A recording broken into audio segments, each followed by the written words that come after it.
కాబట్టి వచ్చే ఏడాదికి ఏమైనా ఇస్తారు. ఎందుకంటే అన్నాడు కదా ఆయన ఇది లోకేష్ తల్లికి వందనం కాబట్టి వచ్చే ఏడాది ఇవ్వచ్చు. అప్పుడు ఈ ఏడాదికి పెండింగ్ పడినట్టేనా 2 కలిపి ఇచ్చే ఆలోచన ఇస్తారు. ఎవరు ఒకటి పోయినట్టే. ఇప్పుడు రుణమాఫీది ఏం చెప్పారు అట్లాగే ఉంటది. దాన్ని అది తెలిసి కూడా అంగీకరించినప్పుడు ఇంకా దాని మీద ఎక్కువ డిస్కషన్ కూడా వేస్ట్. ఒక ఏడాది పాటు అయితే వేచి చూడాలి, తర్వాత ఇస్తేనే తీసుకోవాలి. అంతే. అది కూడా అందరికి ఇస్తారా? ఎంతమంది పిల్లలు ఉంటే అంతమందికి, లేదా ప్రభుత్వ పాఠశాలల్లో వాళ్ళకి ఇస్తారా? ఇది చూడాలి. వాలంటీర్లు సచివాలయాల విషయంలో కూడా ఏమన్నా క్లారిటీ ఇచ్చే ఆలోచనలో ఉన్నారా, లేదంటే ఇంకా అది అలాగే నడుస్తుంది? ఇంకా లేనట్టు. ఇప్పుడు ఈ నెల కూడా అయిపోయింది కదా, 3 నెలలు అయిపోయింది, ఇంకేముందని.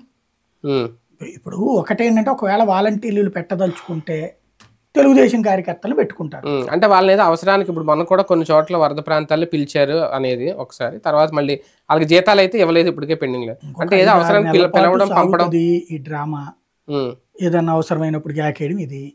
ఇక ఆ తర్వాత వదిలేస్తారు, వాళ్ళు కూడా రారు. ఇప్పుడు కూడా 100 మందిని పిలిస్తే 40 మంది వచ్చారట, అట్లాగే ఉంటుంది.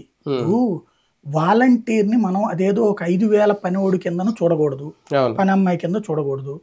విషయం ఏంటంటే వాలంటీర్ ఇంటర్లింక్డ్ విత్ 50 ఫ్యామిలీస్ అనేది చూడాలి.